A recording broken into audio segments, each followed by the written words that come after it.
Яг цаг тухайн үед нь бол вакциныг хийлгдэг. Ирээдүйд гарах ямар нэгэн өвчнөөс урьдчилан сэргийлэх зорилгоор л вакцин хийдэг байх гэж ойлгоо.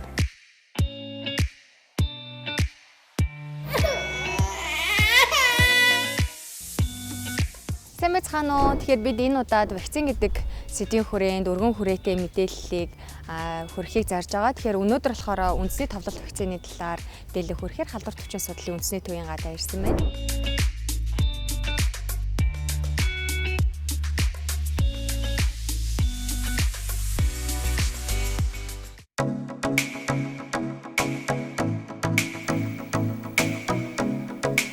Тэгэхээр халдвар төвчийн судлалын үндэсний төвийн дархлаажуулалтын албаны дарга Даш Багам бидэнд энэхүү мэдээллийг өгнө гэсэн.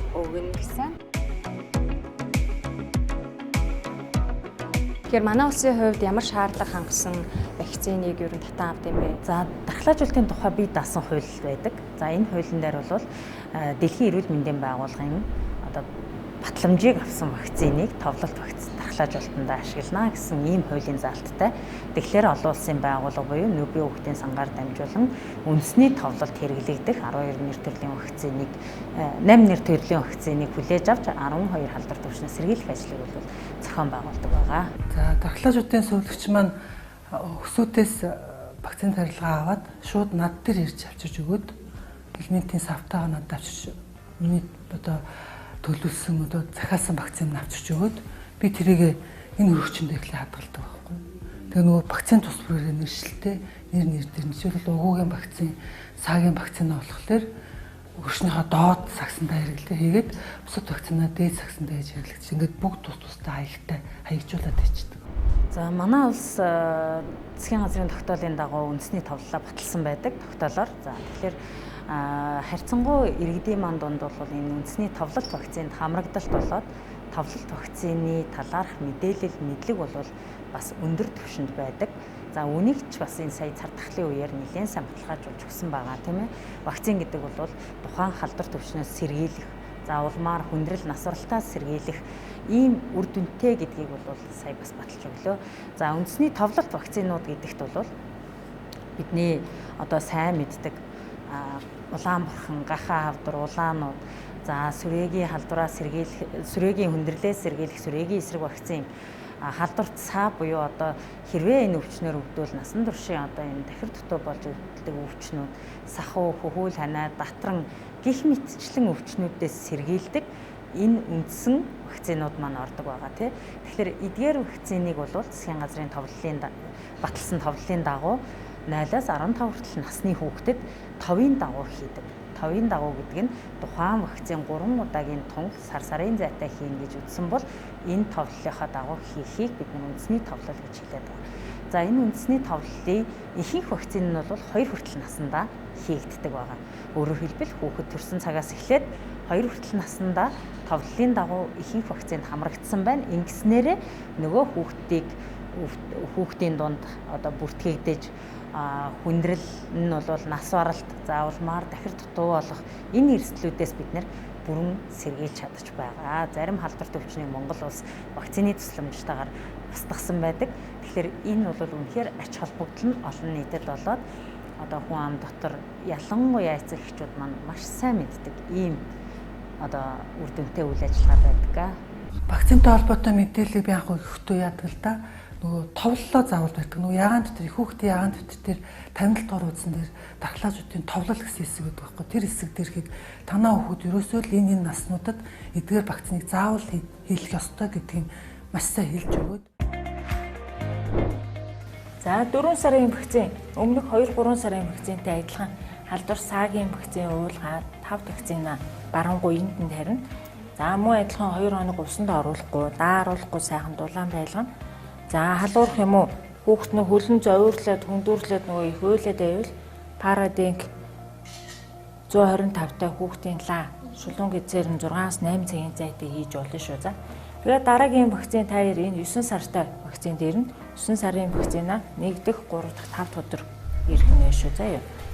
За, Монгол улсын хувьд бол энэ үндэсний товлолын дагуу хийгдэх вакцин бол хамралт өндөртэй зохион байгуулагддаг. Эцэг эхчүүд маань хүүхдээ цаг хугацаанд товлолт вакцинд нь хамруулсаар ирсэн, хамруулдаг. Ингэснээрээ бид яг энэ вакцинаар сэргийлэгдэх халдварт өвчнийг бол бага насны хүүхдүүд донд бол одоо бууруулж улмаар устгах энэ үр дүнг бол хүртсэн улс орнуудын нэг байгаа. За жишээ нь одоо устгасан халдварт өвчнүүд вакцины тусламжтайгаар устгасан халдварт өвчнүүдэд цагаан цэцэг өвчин байна. За халдвар саа өвчнийг Монгол улс устгасан орны тоонд орж явдаг. За зарим халдварт өвчнүүдийг хяналтанд авсан бага насны хүүхдийг хамгийн их өвчлүүлдэг байсан сахуу, хөхүүл ханаа, татран өвчин бол вакцины тусламжтайгаар бага насны хүүхдэд тохиолдох буурсан, улмаар одоо бүртгэгдсэн сүүлийн 10 гаруй жил бол бүртгэгдэхгүй байгаа. За үүнээс гадна бидний хамгийн сайн мэдж байгаа бохир гарын шар өвчин гэж байгаа тийм цэцэрлэгт бол маш их голомтлон гардаг байсан. Энэ өвчний вакцины тусламжтайгаар бид нар хяналтанд авч чадсан. Одоо бол энэ өвчний гаралт маш буурсан, бүртгэгдэхгүй болсон байгаа вакцинжуулагдсан хүүхдийн донд. Тэгэхээр эдгээр өвчнүүдийг бид нэр вакцины тусламжтайгаар бага насныхаа хүүхдүүдийг эндэх эрсдлээс, өвдөх эрсдлээс бол сэргийлж чадаж байгаа гол одоо үр дүнтэй ажил маань бол энэ вакцинжуулалт байгаа. За гэсэн хэдий чинь сүүлийн 2 жил бол цар тахалтай энэ үед вакцинжуулах үйл ажиллагаа маань эцэг хийх эрүүл мэндийн байгууллагаас үл хамааран зарим одоо нийгмийн арга хэмжээнүүдээс хамаарат хоцрох тохиолдлууд бол өмнөх жилүүдтэй харьцуулахад нэмэгдсэн. Тэгэхээр эцэг эхчүүд маань хэрвээ хүүхэд нь товлолынхаа дагуу вакцинд хамрагдаагүй байх юм бол одоо цаг хугацаагаа эмчээсээ зөвлөгөө авч агаад очиод бол хийх зайлшгүй шаардлагатай байгаа. Тэгэхээр тухайн хүүхэд энэ вакцинаар одоо сэргийлэгдэх халдваруудаас сэргийлэх гол үндэс нь бол бүрэн тундаа буюу яг заасан хугацаанд нь товын дагуу давтан тунгуудыг хийлгэснээр халдвараас сэргийлэх бүрэн боломжтой байгаа. Тэгэхээр эцэг эхчүүд бол хүүхдийнхаа ягаан дэвтэр дээр бүртгэлтэй байгаа мэдээллүүдийн нэг хянаад дахин одоо энэ хүүхдээ вакцины тоцролж өгөө гэдгийг нэгтлэх зайлшгүй шаардлагатай байна. Эцгийн эхчүүдийн хувьд бол хүүхдүүдэд дархлаажуулалтанд хамруулахаас өмнө бол ямар нэгэн төрлийн одоо халуун буруулах юм, ямар нэгэн төрлийн одоо эмийг бол хэрэглэхгүй байх нь бол хамгийн чухал байдаг. Энэ нь бол өөрөө хүүхдэд дархлаа тогтолцоо өрнөхөд бол бас сөргөөр нөлөөлж идэг ийм талтай. За хоёрт бол өрхийн эмчтэй үзүүлээд ямар нэгэн халдварт өвчин одоо өрөвсөлт эмгэг байхгүй байгаа тохиолдолд бол дархлаажуулалтанд бол хамрагддаг. За хамрагдсны дараа тэгвэл ямар байх ёстой юм бэ гэвэл хүүхдийг 24 цагийн дотор бол тодорхой хэмжээний хариу урвалууд илэрч болдог. Энэ хариу урвал хэсэг газар улаах, хавдах, за халуурах ч гэдэг юм ийм хариу урвалаар бол илэрч болдог. За яг эмчийнхаа заавар зөвлөгөөний дагуу одоо өндөр халуурах юм бол халуун буруулах эмчилгээг бол эмчийн заавар зөвлөгөөний дагуу халуун буруулах эмчилгээг авч болно.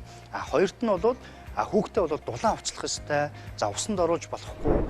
За дээрэс нь бол эмнэлгийн яг тариусныхаа дараа бол 30 минут дотор бол эмнэлгийнхаа газраа бол байх ёстой гэдэг ийм зүйлүүд бол их чухал байдаг. За ингээд хүүхдүүдтэй хоёр нь бол хамгийн гол нь бол дархлаажуулалтанд хоцроолгүй оролцоороо ангих юм бол та хүүхдийнхээ эрүүл мэндийг хамгаалж байгаа хамгийн том бас одоо алхам шүү гэдгийг бас хэлэх байна. Тэгээд вакцин гэдэг бол анагаа ухаанд олдсон одоо хамгийн том бас гайхамшигтай том нээлт одоо ийм зүйл байдаг. Тэгэхээр энэ зүйлийг бол хүн амын эрүүл мэндийг урьдчилан сэргийлэх хамгаалах зорилтоор бол одоо бүх улс нийтээр эрүүл мэндийн тогтолцоонд оруулж өгсөн зүйл бол энэ дархлаажуулалт, вакцинжуулалт бол байдгийн. Тэгэхээр бол вакциндуудаа идэвхтэй оролцоорой гэж үнэ.